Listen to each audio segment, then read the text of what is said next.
Brian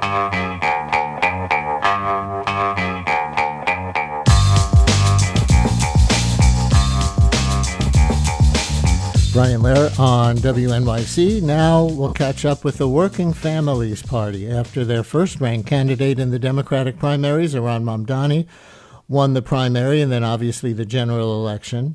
Did you hear that on Election Day, Zohran Mamdani voted for himself on the Working Families Party line rather than the Democratic Party line? More on that and the Mamdani transition in this conversation, and we will look ahead to what will surely be a busy 2026 for the party. With this victory in the rearview mirror, there is a governor's race and there are congressional races, and maybe the Working Families Party will be yet more aggressive in challenging some more centrist Democrats in Democratic primaries with Working Families back candidates, or maybe even in some cases running their own third-party candidates. And we'll talk about all of that now with Jasmine Gripper and María Archila, co-directors of the New York Working Families Party. Jasmine and María, welcome back to WNYC. Hi. Thanks for having us. Thank you so much, Brian. For the uninitiated, either of you can start. What's the Working Families Party? I'll take this. So this is María. So the Working Families Party is a real political party in the state of New York that was founded in the late 1990s in response to what we perceived as the move of the Democrats away from working class voters. It's a coalition of labor community organizations and individuals. We are to the left of the Democratic Party, and often challenge Democrats to be more aggressive in pursuing and defending and standing up for working class people instead of bending the knee to millionaires and corporations. And in general elections, we often lock arms with Democrats to make sure that we defeat Republicans and continue to build a government that sides with workers, with tenants, with students, and not the rich and well-connected. Jasmine, can you keep going on that? Like, what kinds of policies that Democrats were supporting when the Working Families Party was formed were seen as, too much of a giveaway to millionaires and billionaires and not enough in support of working people? Yeah, the interesting thing is that when the Working Families Party was started, Republicans were in control across New York City and New York State. We had a Republican mayor, we had a Republican governor, we had Republican control of our state Senate. So Dems weren't even in a winning posture in a state like New York, where there's overwhelmingly a large population and registration of Democratic voters. And so they weren't even commanding a lead and energizing their base to come out and vote. And in that chaos, the Working Families Party emerged as a coalition of labor and community groups and individuals coming together to build a force of a third party here in New York to move the electorate to the left, and to demand real change for New Yorkers. And because of the Working Families Party, New York is now a leader on the minimum wage fight. We are a leader when it comes to paid sick days and paid family leave. The Working Families Party has been instrumental on winning key reforms and changes on behalf of New Yorkers. And, just thinking about this election cycle right now, campaign finance reform and having access to public matching funds has transformed who's in City Hall and who's at the helm of our government, especially locally. That you don't have to be rich and well-connected to be an elected official in New York. And we have the most diverse city council than we've ever had. We have more women in office than we've ever had, because we have broken down the barriers that prevented working families and working people from stepping into the halls of power and controlling how government can work on our behalf and for all of us. So just a little bit of timeline before we get to the president, Zohran Mamdani. In Mayor Bloomberg's three elections, 2001, 2005, 2009, did the Working Families Party support the Democratic nominee in each of those losing cases? I'm trying to put on my history hat, but Mark Green, Bill Thompson, Fernando Ferrer. I don't. So the party was founded in 1998.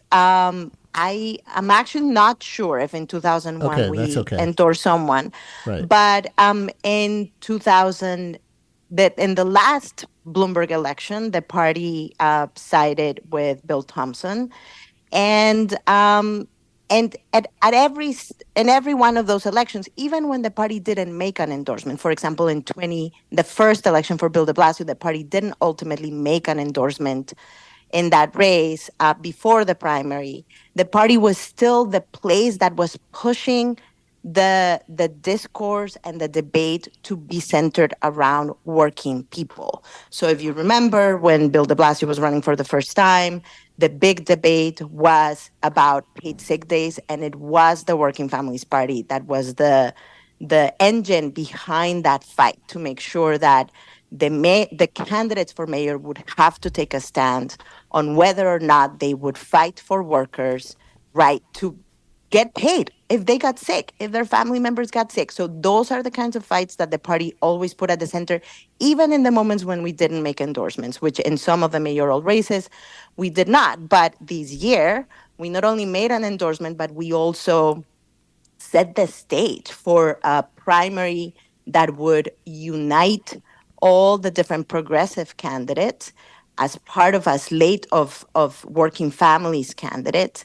and prevent the fragmentation that happened in 2021, the division amongst progressives that happened in 2021 that, gave the space for Eric Adams to rise and, win by a very narrow margin of just 7,000 votes.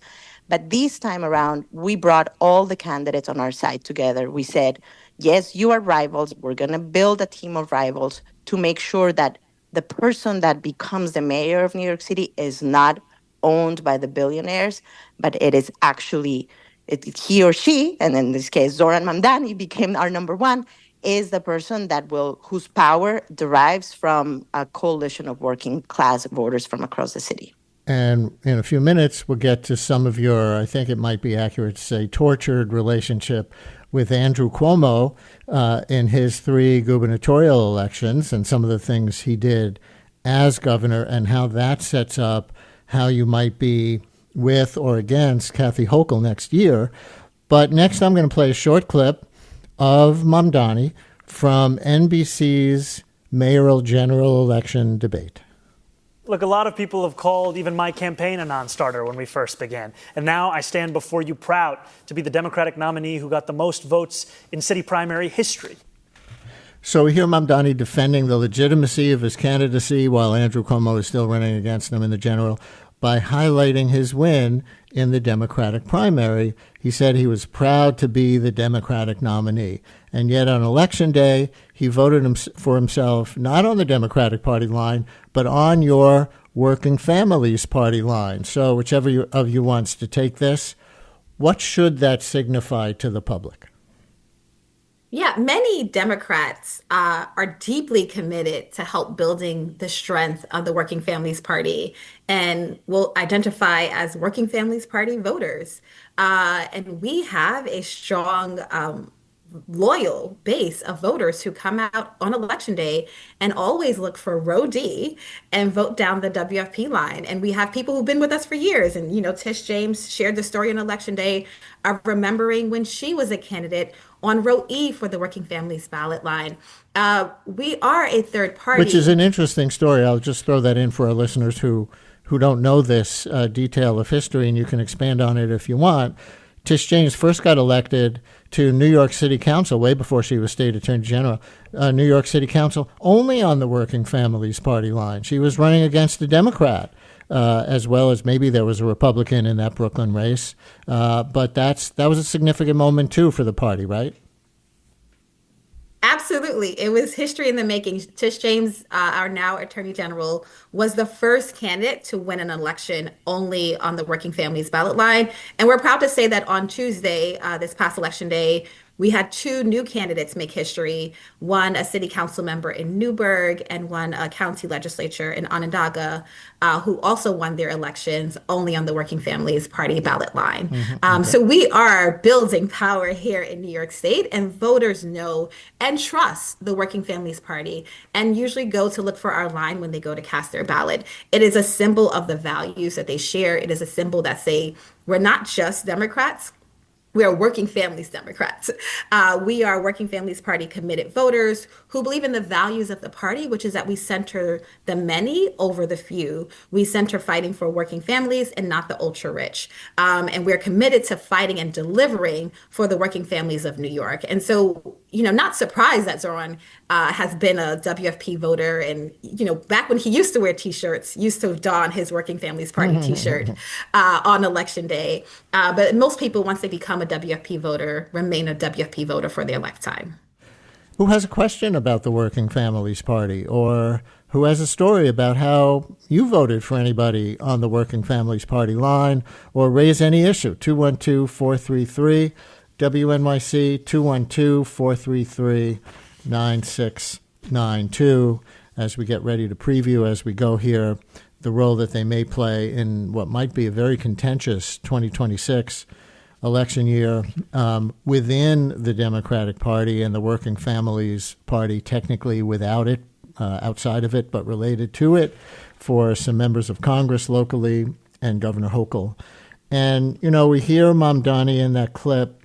Well, it might be particularly sweet. Let's say the victory might be particularly sweet for the Working Families Party, given that Mamdani's opponent was former Governor Cuomo. Your party's endorsement of Cynthia Nixon back in the 2018 primary unleashed what maybe we should call a quiet Cuomo vengeance campaign, in which he tried to end fusion voting, which, listeners, this gets a little bit wonky, but the process that allows candidates to run on multiple party ballot lines like Mamdani did.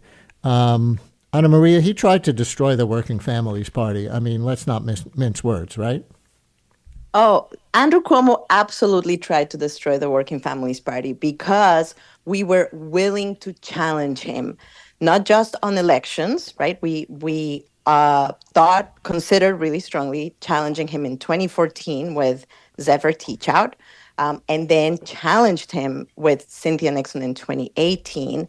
But also, we were always demanding of him to actually side with workers and tenants and parents. And he was always very willing to ask working class New Yorkers to wait, to endure, this is not their time, while he facilitated the enrichment of the richest New Yorkers and always lent his ear to corporations. So we were a thorn on his side, and he tried to destroy us. He changed the rules for third parties to make it very hard for the Working Families Party to survive. And in fact, what happened is we became stronger. And we were so happy to defeat him in the primary with the most progressive, mayoral candidate we have had in a long time, and defeat him again in the general election when he not only was the candidate of the billionaires, but he was also the candidate of Donald Trump, who tried to meddle in our elections to make sure that he would have someone who would facilitate Trump's agenda in New York City. And we defeated him again. And really what Cuomo represents is the Democratic Party of the past, is the party that is bitter, that punches left, that tells young people to sit down. And what Zoran represents is the Democratic and the Working Families Party of the present and the future, a party that listens to immigrants, that protects immigrants, a party that listens to young people, a party that demands a government that is not subservient to the richest few, but actually uses the power to protect working class New Yorkers. In fairness to Andrew Cuomo, I'm sure he would say he did a lot of liberal and progressive things as governor: $15 minimum wage, gay marriage before the Supreme Court, banned fracking. He would list other things and say he certainly was not running to carry Trump's water in New York City, but that debate is for the past. But I think, in fairness, just to reference, I agree with you that himself. He would certainly say that, but all of those victories were hard-fought battles that we and others forced him to acquiesce to. It wasn't like Andrew Cuomo was championing marriage equality. He was forced to do it. He wasn't championing increasing the minimum wage. He was forced to do it. And that was And always the dynamic with him. but just to that point of history on the way that he tried to kill the Working Families Party, or let's say severely disable it, it's that, correct me if I'm wrong, because this might be interesting for people to know how this works. If a party gets 50,000 votes in a gubernatorial election, you automatically have a ballot line that you can use in any election in New York for the next 4 years. And Cuomo tried to dramatically up that number to make it harder for the Working Families Party to keep its line automatically without having to go race by race and gather petition signatures every time. Is that an accurate description of what he tried to do? That's right. He changed the rules around how many votes are needed on a ballot line for the governor's race for a party to keep its ballot line. So now the rules are a party has to get 130,000 votes or 2% of the vote, whichever is higher. What he achieved with the changes is that he killed the Independent Party, the Green Party, and the Liberal Party, and only the Working Families Party and the Conservative Party survived.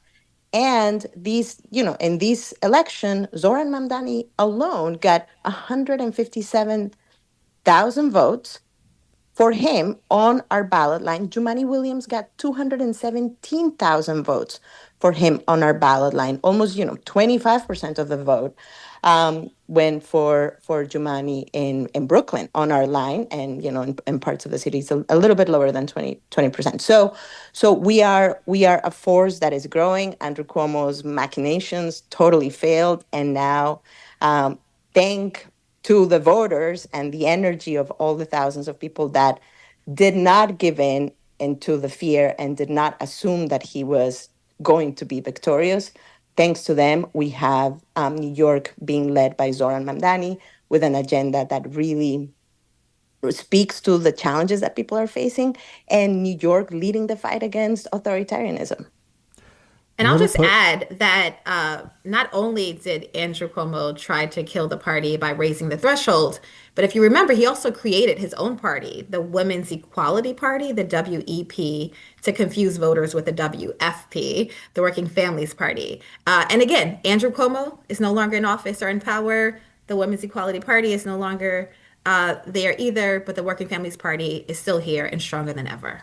Created the Women's Equality Party to put himself on that ballot line while he was running against a woman, just to put an even finer point on that history in the Democratic primary. Andy in Westchester, you're on WNYC. You want to push back a little, I see, Andy, huh?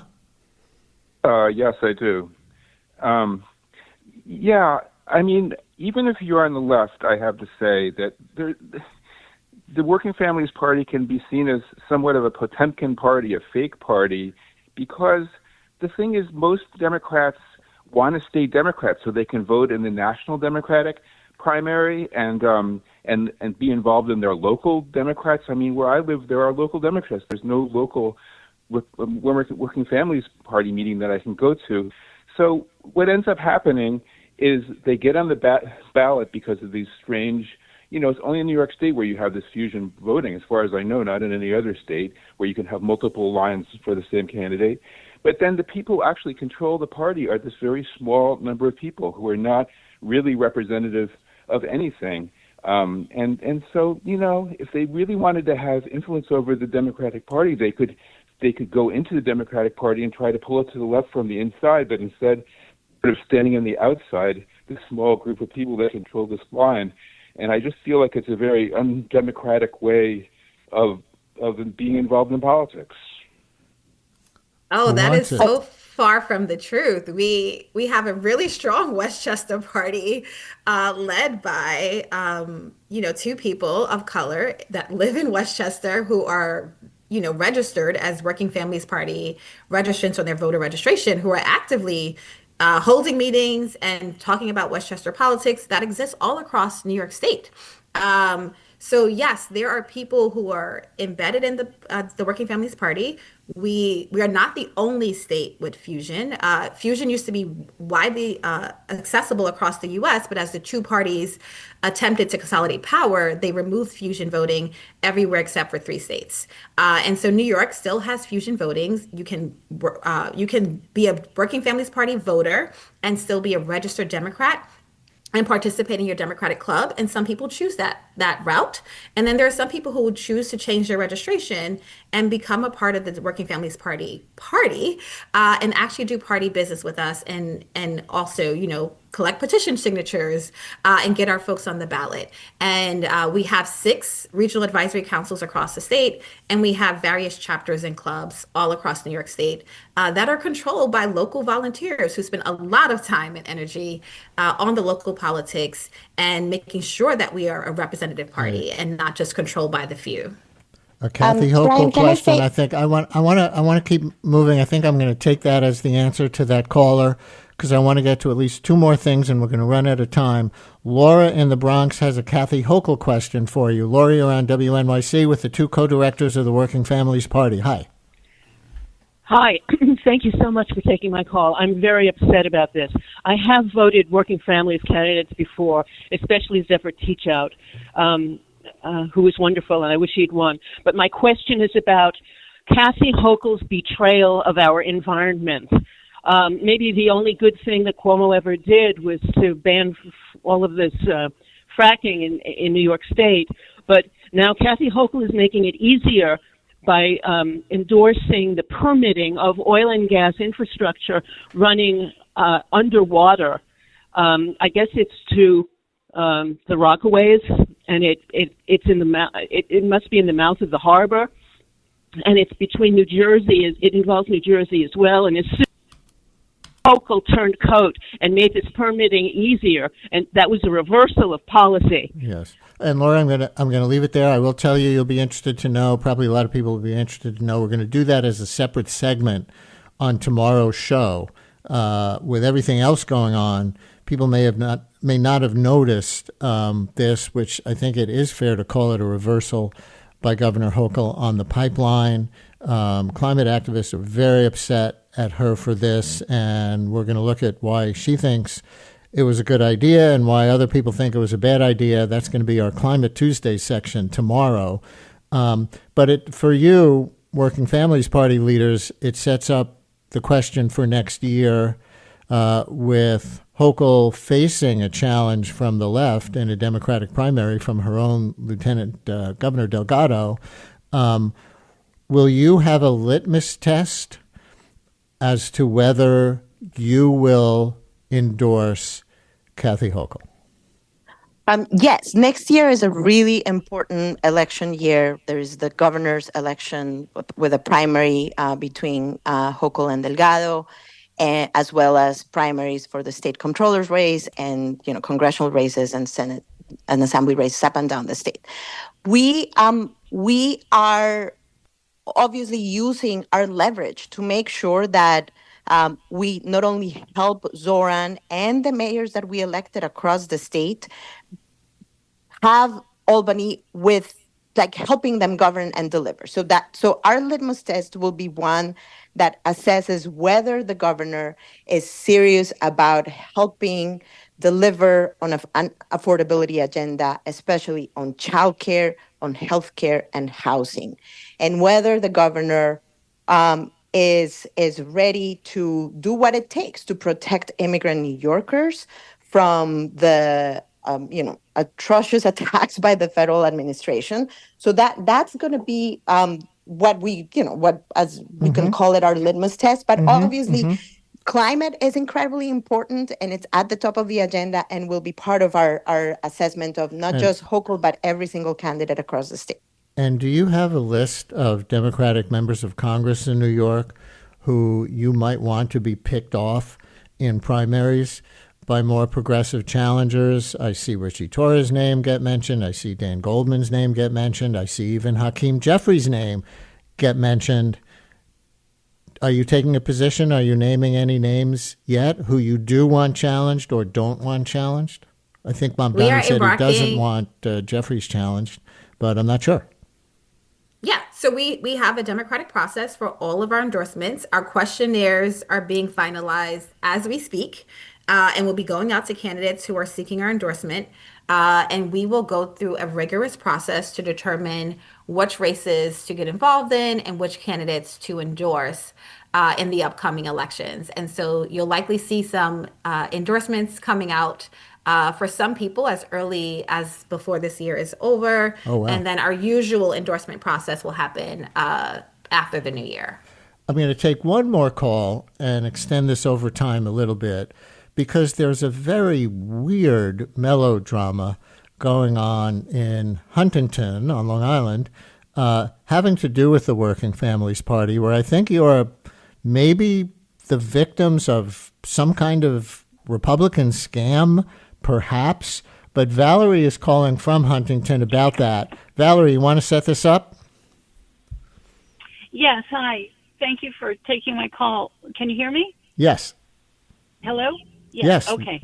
So I went to the polls. I live in Huntington, the town supervisor race, which is the supervisor is the person who runs everything for our town, which just briefly is a very diverse town of a large geographical area, both racially, socioeconomically, and ethnically. So I go to the polls, and usually there's the Democratic line, which I'm a Democrat, so I vote Democrat.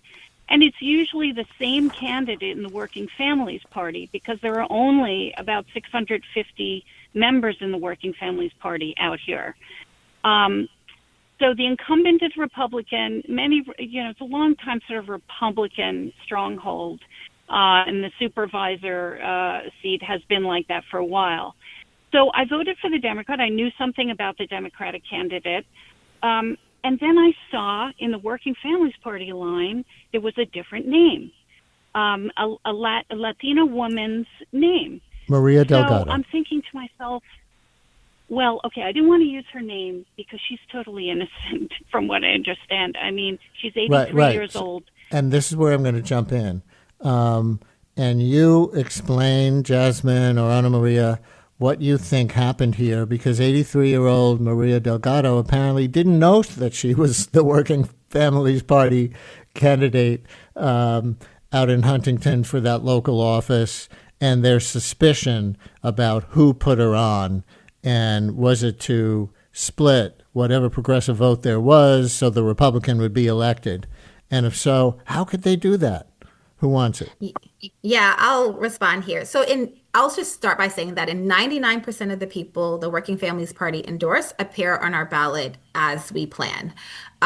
In a few cases around the state, Republicans are known for what they call ballot raiding, where they attempt to take advantage of third parties, minor parties, with limited infrastructure, and attempt to put someone else on the ballot in order to confuse voters and to be dishonest. And so we know Republicans and conservatives have been using this dirty trick for years, especially in local communities in Long Island and some parts of upstate. So we have about 30 seconds left. Is it your allegation? So just so you know, we did not endorse Maria. She has no connection to the party. We actually endorsed the Democratic nominees. And what happened here was a deceptive practices by the Republican Party to deceive voters and fool them. We are hoping that the AG or the district attorney appoints a special prosecutor to look into what happened, especially in this case where the candidate claimed she didn't even know she was on the line. And I see that the Attorney General, Letitia James, is looking into it at least. And with that, we say goodbye to Ana Maria Archila and Jasmine Gripper, co-directors of the New York Working Families Party. Thank you so much for joining us. It's going to be an interesting 2026. Thank you, Brian. Thanks.